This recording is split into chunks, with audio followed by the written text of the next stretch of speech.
An American journalist kidnapped last Tuesday in Baghdad has been released. Officials say Shelley Kittleson was freed this afternoon. They did not say where she is now.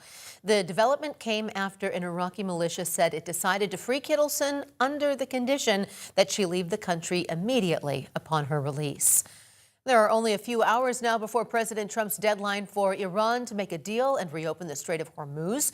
This morning, Trump issued an alarming new threat on social media, writing, quote, "A whole civilization will die tonight, never to be brought back again. I don't want that to happen, but it probably will."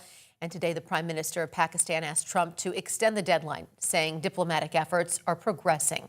Went on to ask Iran to open the Strait of Hormuz for a corresponding period of 2 weeks as a goodwill gesture. Under an hour ago, White House Press Secretary Carolyn Leavitt stated Trump has been made aware of Pakistan's proposal and that a response will come. Whether it's positive or negative, we're going to get a response from the Iranians by 8 o'clock tonight. I hope they make the right response. Iran remains defiant, threatening to deprive the U.S. and its allies of the region's oil and gas for years if Trump follows through with his vow to strike energy and civilian infrastructure.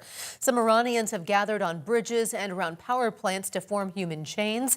And ahead of the deadline, Israel confirmed it already struck some bridges and railways in Iran. Prime Minister Netanyahu says Iran was using the bridges and rails to transport weapons.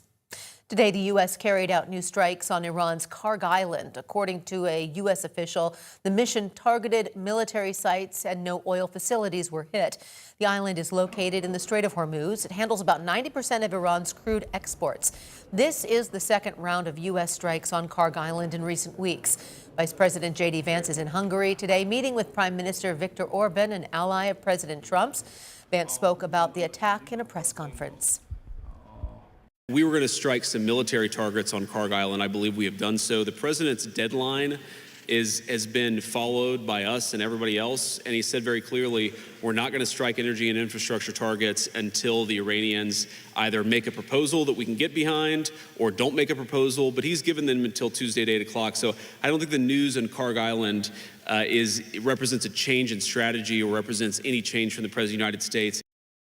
Gas prices are up again today. AAA says the national average for a gallon of regular gas is $4.14. And here in Iowa, the average is sitting at $3.48. Oil prices have reached a new milestone ahead of the deadline in the war with Iran.